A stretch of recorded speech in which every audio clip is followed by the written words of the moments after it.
My pronouns to Thakur Ma Swamiji and Most Revered President Maharajji. My pronouns to Revered Dibbananda Ji Maharaj, General Secretary Maharaj, and other senior monks present in the audience.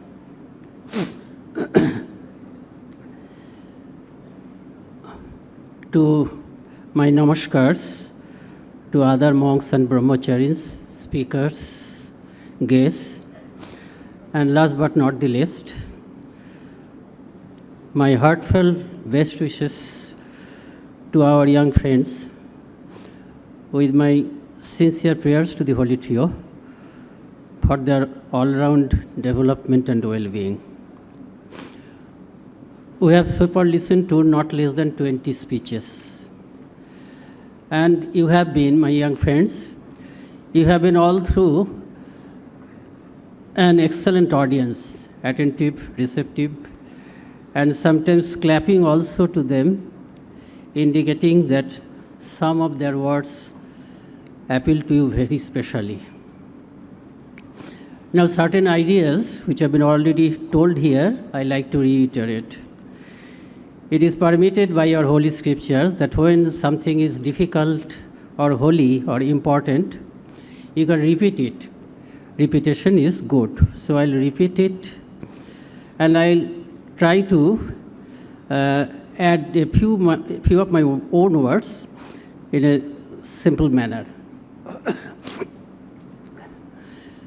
It has been repeatedly told that we have a better identity within ourselves. And the speakers have indicated that higher identity or better identity within us by various words or expressions like divinity, potential divinity, self with capital Self, which is the substratum of all selves, myself, yourselves, itself, myself, himself. Those selves are with small self, but it is self with capital Self, then soul, and as God also, which we understand comparatively easily.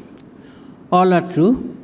The speakers here, at least the speakers have used these words, these expressions in the senses that the speakers have used these words here are the same.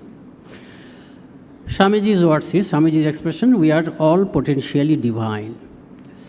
Potentially divine, but not expressly divine. Even a dog is potentially divine dog. So many birds, so many times we have been born and died as potentially divine human beings. So this way our lives, so many lives have gone useless. So the main thing that has been discussed here, and that Swamiji has never been tired of to draw our attention to, is that how we can bring out from our within that potential divinity to a manifested divinity. Swami Bhuteshananda used to say in a very humorous manner that nobody bless a cow saying this, that be a cow. But when a man is born, we generally, well-wishers generally, bless him, be a man. That means a cow with his cow birth, its life is fulfilled. The purpose of his cow birth is fulfilled. But in case of man, it is not so. His human birth, human life is not fulfilled by his human birth alone. For that, diverse kinds of education is necessary. So, my potential divinity, I will have to bring out to the fore. And Swamiji says that you yourself have to do it. Swamiji says, you have to grow from inside out. None can teach you. None can make you spiritual. There is no other teacher but your soul. And for doing this, I have to take help of both my internal world as well as external world. This also we have discussed earlier. Internally, what I have to do? Meditation is the main tool, most effective tool that I'll try to do, that we will try to do. You have been taught how to meditate, so that you can do, that you will surely do. Then japa or repetition of holy names, that is also very effective to bring out our potential divinity, the God within us. Then prayer is also very effective. One of our speakers mentioned it. Prayer is also very effective. So we'll do all the three, and whatever others are there, like pilgrimage, like bhajan, all these things we'll do to bring out our inherent divinity, our sleeping divinity, dormant divinity to the fore. Then we have to handle with the external world also in a manner so that our inherent divinity is awakened by that also. How to do that? I will love all as God. I'll look upon this world as God. It has been discussed here that tyag and renunciation and service, that is the national ideal of India. Swamiji has given a new definition of renunciation. In a speech which he delivered in London, God in Every Being, there he says, quoting an Upanishad say that Tyagena eka amritatva manashu. Without renunciation, you can attain immortality. Immortality means ultimate goal, to know myself as the self, so that death does not mean anything to me. My birth and death, my life flows over me, I remain through my birth and death. That is immortality. Nobody is immortal. Even Sri Ramakrishna has died, everybody has died, but immortality means this, the death means, I understand, that death means death of my body only, but I remain. I existed before my birth, I will exist after my death also. So without renunciation, immortality is not possible. Then Swamiji says it is true, it must be true, because rishis have said this. But then what do you mean by renunciation or tyag? Will you then drive out your near and dear ones from your home, or you yourself will leave them and go to forest or cave? That only human brutes can do. That is not renunciation. Then what is renunciation? This is a new definition of renunciation. All through in your life you have not seen anything other than God. Only God you have taken for so long as human beings, as animals, as this table. From today onward, you changed your outlook, change your view of this world, change your vision. Today onward, you will see this desk first, you will see God first, then you will see this desk, Swamiji says. So deify this world, discard this world as world and take it back as God again. So this is renunciation, this we do. Everything is not, every being is not. This is real renunciation. And another renunciation, Swamiji has repeatedly used this word unselfishness as the real renunciation. Unselfishness is the real renunciation. Everybody, we have left this world and wearing this ochre robe, but if I am selfish, I have not that unselfishness, then my renunciation has not begun, I can say. So unselfishness, that can be there. So if I can see God in this world, if I look upon every man and women, every being as God, then that becomes renunciation. And if I am unselfish, that also become renunciation. So we have to be both. We'll have a deified outlook on this world, as well as we'll have to be unselfish also. Sister Nivedita, who is perhaps the greatest interpreter of Swami Vivekananda's ideas, says that everything is now sacred.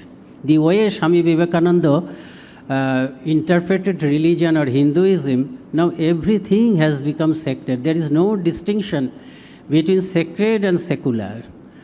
Whatever work I do, whatever work we do is worship. That is the way Ramakrishna Mission sadhus, monks, they lead their life. Nivedita says that if somebody, in the coming ages, coming years, so far we have come across monks in the monasteries only, but a time will come when we'll find monks in the laboratory also, in a factory also. If anyone is pure and unselfish and helping, then he is to be regarded as a monk. Anybody can be this monk, this type of monks. So, you have come here, on your own, loving Swamiji. So, I think your options have been very limited. You have to be a monk either in this conventional kind of monk, wearing ochre robes, or nuns wearing ochre robes, or you have to be monks and nuns in the sense Sister Nivedita defined it. Then in Ramakrishna Vivekananda ideals, very much stress is given on service and heart. Swami Vivekananda used to say, love is Vedanta. Never has been said like this. No Vedantist have ever said that love is Vedanta. Swamiji says, love is Vedanta. Why? Vedanta speaks of oneness. Love unifies. Really love unifies. If I love you, I feel your sorrow as my own sorrow. So I am unified at heart with you because I love you. So Swamiji says that love is Vedanta because love unifies. Intellect is only a sweeper. Swamiji is not, belittling intellect, but his explanation is this. Intellect is required to remove superstition only. So intellect is sweeper. It sweeps clean the path that I will traverse. And with the help of heart, with the help of love only, I can follow. I go forward. I can elevate myself spiritually by using my life in the service of others. Love is Vedanta. 3H we have heard, head, hand and heart. If these three qualities are there, then we can only consider a man as an ideal man. But if you have to take any one of them, Swamiji laid most stress on heart. Swamiji, in one place, Swamiji said this, that if there is a conflict between heart and head, I will ask you to follow the dictate of heart. Swamiji says, suppose two persons are there before me. One has only heart and no intellect. And another one has no heart but only intellect. If you ask me to choose one from them, I will choose the one who has heart only. Then Swamiji explains. Whatever Swamiji says, behind that his argument is there. Because the person with intellect only may do good to others, may not also do good to others. But the person with heart only, he cannot but do good to others. Maybe his mode of helping others may be a little wrong, but with a little, his intention will never be wrong. So with a little guidance, his way of helping others can be made perfect. So heart, very much, most stress on heart. Swamiji writes, be a heart-whole man, repeatedly. Then Baburam Maharajji, Swami Premanandaji, he was also a monastic disciple of Sri Ramakrishna, a little older than Swamiji. So he was manager of Belur Math, and he will help. He will help the brahmacharis. He will always guide the brahmacharis. He will be always along with them. He will help them. he will ask them to cut grass, cut vegetables, and he also will do like that. And he will teach them meditation also. So one day, one brahmachari is getting ready to meditate. Why are you clapping? I have not even said why I am in mind to say. Okay, good. Do you want me to stop? No. Okay. Anyway, anyway, let me see. This is a very nice, what Babu Ramji said. So one day one brahmachari is about to sit for meditation. He said, oh, you are going to meditate? Do, meditate. But along with that, you are going to meditate on Thakur maybe or God, but along with that, you meditate on Swamiji's heart also, says. That large heart, meditation means on whom or which I meditate, that qualities, his or her, that qualities, good qualities, I come in me. So meditate on the heart of Swamiji, he says. Another incident that is also Babu Ramaj wrote to a brahmachari. He has been sent to a district in southern Bengal which was hit by flood, and he is engaged there in relief. Team is there, but he is the only sadhu there. He is engaged there in relief maybe for several months. The Babu Ramaj once went there, came back, and they are in touch with letters, and they exchange information. So that brahmachari has written to Babu Ram Maharaj, yes, relief work is going on very nicely, as you wished. That way it is going on. But I am not happy because I miss the holy ambience of Belur Math as well as your holy company.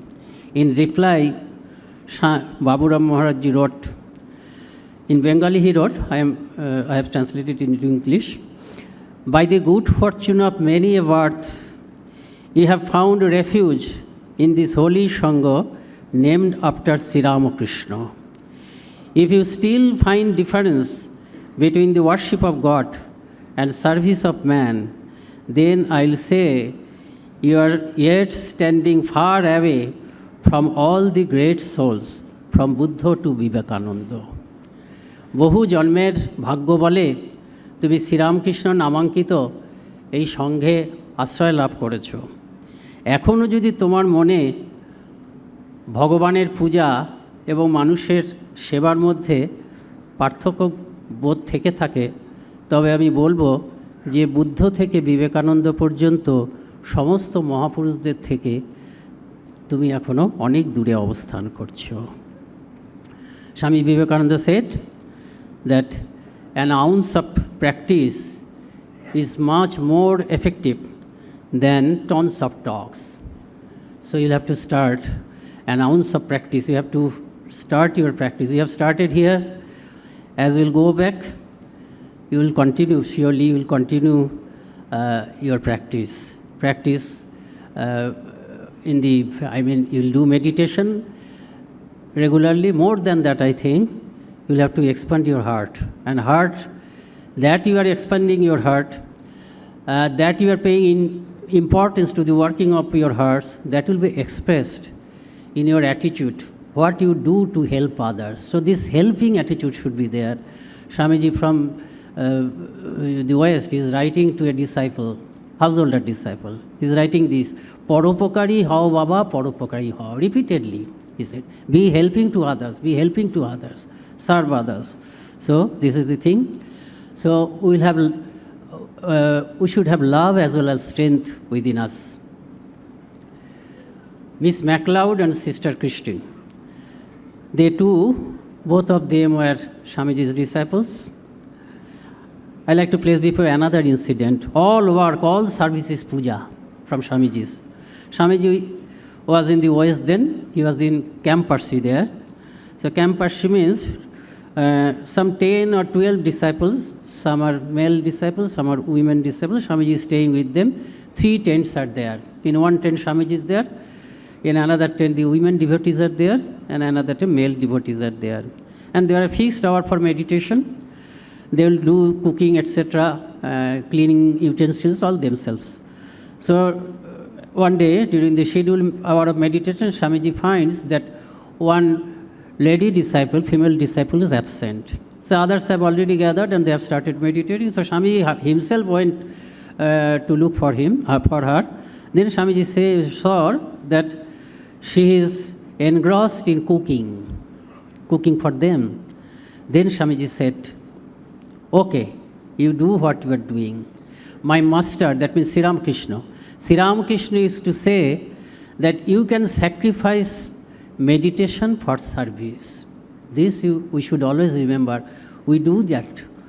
Our meditation is meditation, and our work is also meditation. Both, so there should be no division between that. By that only our sadhus become realized.